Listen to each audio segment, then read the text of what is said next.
네, 여러분 안녕하세요. 네, 비비안이 유상증자를 129억 규모로 급작스럽게 이제 발표를 했어요. 자, 이거 129억 정도, 이거 어떻게 봐야 됩니까? 이거 적은 유상증자가 아닌데, 사실 이렇게 증자를 하게 되면은 주주 입장에서는 새로운 돈을 갖다가 증자에 참여를 하게끔 만드는 그런 건이란 말이에요. 근데 이제 우량한 기업 같으면은 싸게 살 수 있는 기회로 인식을 해서 그것을 증자에 참여해가지고 이제 나중에 주가 상승을 이제 노릴 수가 있는데 비비안 같은 경우 최근에 실적도 사실 안 좋고 네, 어려운 상황이기 때문에 자, 이 증자로 인한 효과가 어떨 것인지 이 부분을 제가 말씀을 드리고자 합니다. 자, 그리고 영상 후반부에는 대박주 하나 말씀드릴 거고요. 비비안 말씀드릴게요. 네, 구독, 좋아요, 알림 설정 제가 끝까지 여러분들과 같이 있을 겁니다. 네, 많이 성원해 주시고요. 오늘 제가 말씀을 비비안에 대해서 드리겠지만 이 수정을 가할 수 있는 상황도 상당히 많이 나타날 수가 있어요. 그래서 그런 부분들은 여러분들이 꼭 보완을 하셔야 됩니다. 텔레그램 방으로 들어오실 필요가 있습니다. 비비안 입장 이렇게 문자 주시면 텔방에 초대해 드려서 좀 더 자세하고 궁금한 점 확실하게 말씀드릴게요. 자, 여러분 증자 규모가 1790만 주입니다. 3100만 주 상장이 되어 있는데 네, 그러면은 이게 몇 프로 증자예요? 한 50% 증자 그죠? 50% 정도 되나요? 50%좀 넘죠?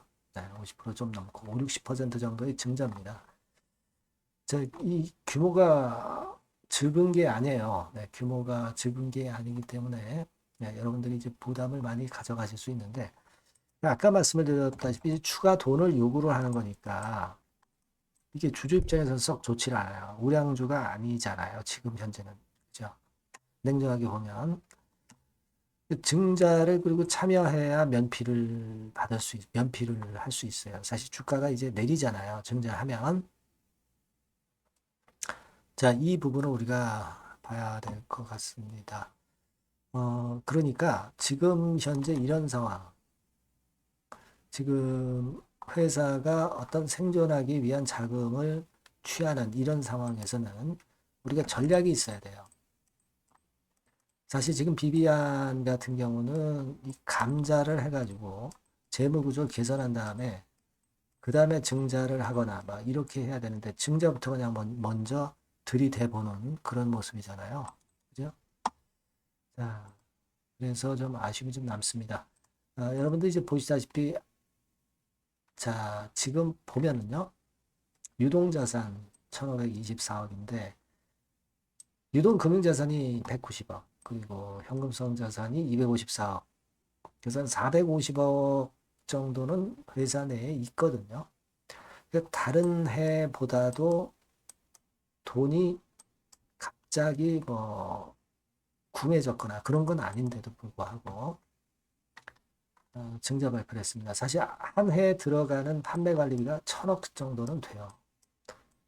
근데 이제 실적이 제대로 안 나는 가운데 현금이 없으면 그 메꿀 수가 없잖아요. 그러다 보니까 증자를 하는 건데 일단 요 비슷한 사례는요. 여러분 이걸 한번 이 기업을 한번 볼 필요가 있어요. 차바이오텍이라고 있죠. 차바이오텍 같은 경우 여러분들이 이제 보시면 차바이오텍 같은 경우도 자, 보면은 이제 차이가 좀 날 수 있는 그런 모습인데요. 잘 안 나오네요. 다시 보겠습니다. 비비안.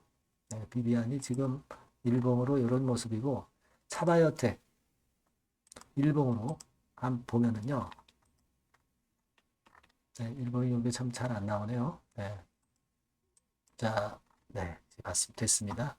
차바이오텍 같은 경우는 자, 증자를 발표를 여기서 딱 해버리니까 크게 폭락을 했어요. 이런 식으로. 그리고 나서 좀 와리까리 하다가 권리락 전에 좀 더 밀리고 권리락 이후에 반전을 했어요.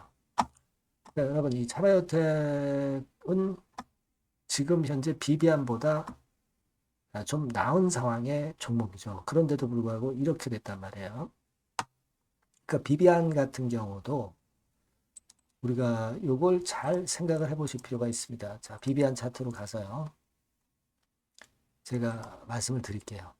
자, 이렇게 볼 때 지금 이제 증자 발표를 했잖아요. 여기서 이제 내린단 말이에요. 내렸다가 뭐 좀 이런 파동도 나올 수 있고 권리락 전에 오르주 내릴지 모르겠지만 차바이오텍 경우 보면 권리락 전에 이렇게 내려가지고 여기서 이제 나중에 반등을 했단 말이에요. 권리락 시점이고.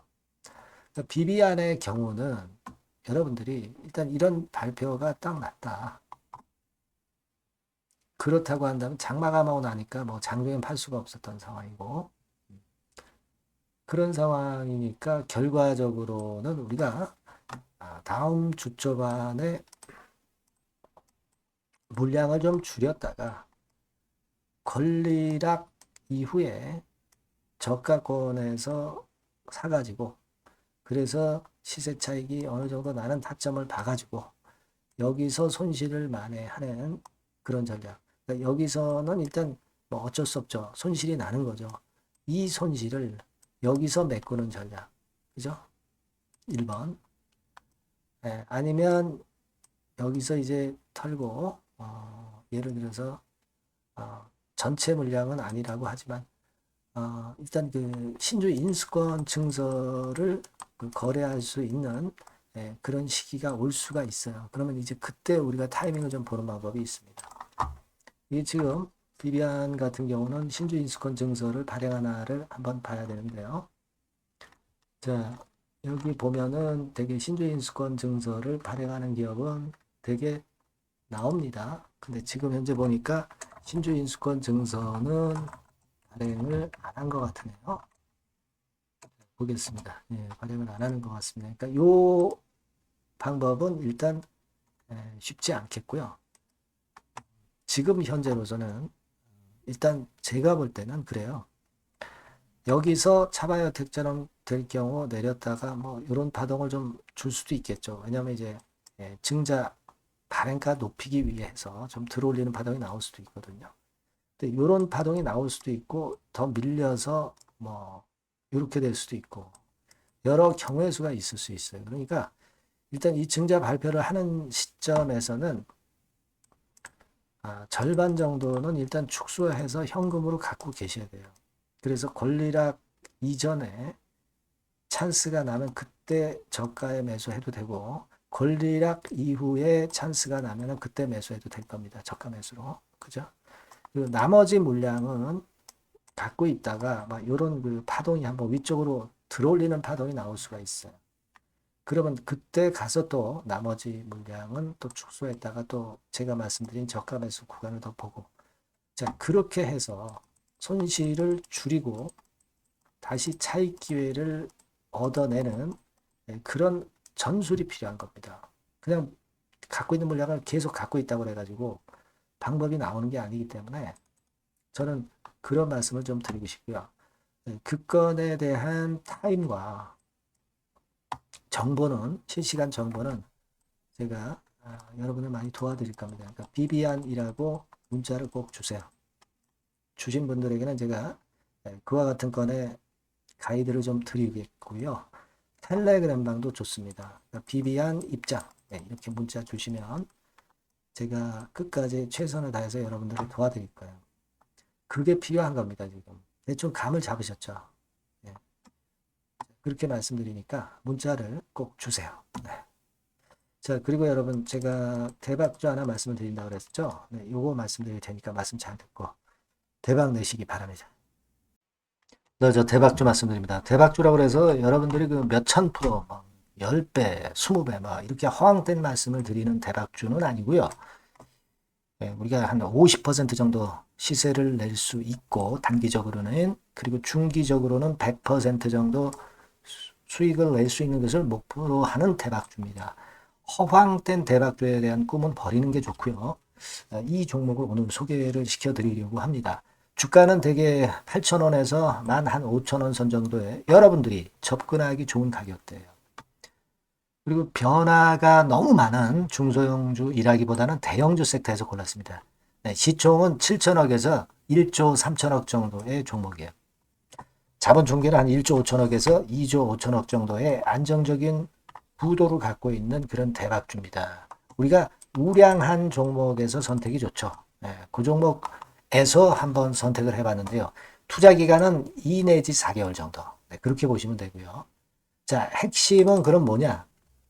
네, 여러분들 뭐 상호관세 이 건 때문에 상당히 어려워하십니다. 이 상호관세 악재를 회피할 수 있는 정도의 모멘텀 있는 종목이고요. 여기 나와 있죠? 그리고 대형 정책의 수혜가 있습니다. 초대형 정책인데 좀 이따 말씀드릴 거고요. 그리고 안정적이고 그러면서 대박을 내야지 불안정하면서 대박을 내는 것은 상당히 그 반대 리스크가 너무 큽니다. 그래서 이런 종목 중에서 골라봤어요, 여러분. 자, 먼저 그러면 우리가 주봉 차트부터 한번 살펴볼 필요가 있죠. 네, 주봉 차트를 한번 제가 보여드리면, 자, 이런 식입니다. 네. 이미 대바닥을 찍고 상승하기 시작하는 초기 국면이에요. 그러니까 우리가 이미 급등을 해버린 것은 필요가 없어요. 하락에서 상승 전환하는 초기 단계의 종목으로 말씀을 좀 드리는 겁니다, 여러분. 네, 이런 종목이고, 자, 그 다음에 보면은 수급을 우리가 봐야죠. 근데 뭐 외인 기관이라든가 이런 메이저 수급이 일단 좋아야 된단 말이에요. 수급을 보면 이런 정도 모습입니다. 이미 초록색의 기관은 매집이 계속 지속이 되고 있고요. 그리고 외인 순매수 전환 초기 국면입니다. 여기 보신 바와 같이, 그죠? 네, 외인이 빨간 선이죠? 이제 막 들어오기 시작하는 전환 초기 국면이죠. 이게 좋은 거예요. 그러니까 기관은 계속 매수를 들어갈 거고 외인들이 이제 사기 시작하는 초기 국면이니까 이게 아주 그 아다리가 맞는 거죠, 여러분. 그죠? 네. 그럴 수 있는 모멘텀이 있는 종목이다. 네, 요걸 좀 보셔야 되겠고요. 실적을 보면은 자, 여기 좀 흐릿하게 보이지만은 꾸준하게 실적이 점증하고 있어요. 네, 그리고 특히 그 2022년도 요때죠, 요때. 예, 요때부터 턴어라운드 흑자 반전해서 이 추세가 계속 지속이 되는 종목입니다. 이렇게 꾸준하게 상승하는 게 좋죠. 그리고 상호 관세의 영향이 제한적일 수밖에 없는 섹터예요. 그래서 여기에 강점이 있는 것이 지금 현재 이 종목이다. 이렇게 보시면 되겠고요. 그리고 이번에 이제 대선 치르게 되죠, 여러분. 이 대선 관련해서 정책 수혜가 국가적인 건의 정책 수혜가 나올 겁니다. 예. 요거는 제가 말씀을 드리면 다 알 수 있는 부분이기 때문에 요거는 제가 말씀을 안 드리는 거예요. 대선 관련 정책 수혜까지 지금 현재 모멘텀이 있기 때문에 이걸 크게 기대하는 겁니다. 그리고 또 하나는 주총에서 대변신을 확약을 이미 했습니다. 이제 그게 무슨 얘기냐면은 예전에 그 주주총회 공시에서 주주 환원을 대폭 확대한다는 그런 건에 확약을 했어요. 그리고 지배구조도 대폭 개선한다는 약속을 했습니다. 네. 그러면서 이게 주주 친화적인 모멘텀까지 작용이 되면서 주가를 올릴 만한 거리가 충분히 있다. 이렇게 봐야 되겠고요. 예. 또 하나 중요한 거는요, 여러분, 엔화 강세 수혜를 받을 수 있다는 거예요. 여러분들 지금 엔화 패턴이 어떻게 됩니까? 막 이런 정도로 엔달러 환율 대단히 이제 이렇게 하락하고 있죠. 그러니까 엔화 강세가 지금 현재 그 시연이 되고 있다는 얘기인데 트럼프 들어오고서부터 결국 달러는 좀 약해지고 엔화가 초강세를 보이면서 이권 모멘텀으로 실적이 대폭 증가할 가능성이 높다는 게 엔화 초강세에 강력한 그런 종목이다. 이걸 보셔야 됩니다. 그래서 이런 모멘텀들이 있기 때문에 상당히 기대가 돼요. 그래서 이 종목은 제가 여러분에게 꼭 그 진입 시기 그리고 비중 그리고 매도할 땐 매도하라. 네, 이런 사인 다 드릴 겁니다. 요 전번으로 대박주라고 꼭 문자를 주세요. 네, 대박주. 네, 이렇게 문자 주시면 제가 최선을 다해서 진입 시점, 비중, 그리고 매도 시기까지 해서 확실한 수익 한번 내보도록 하겠습니다. 네. 자, 요 전번으로 꼭 대박주라고 문자 주시면 제가 최선을 다해서 여러분 도와드릴 겁니다. 아시겠죠? 네, 그렇게 말씀드릴게요. 감사합니다.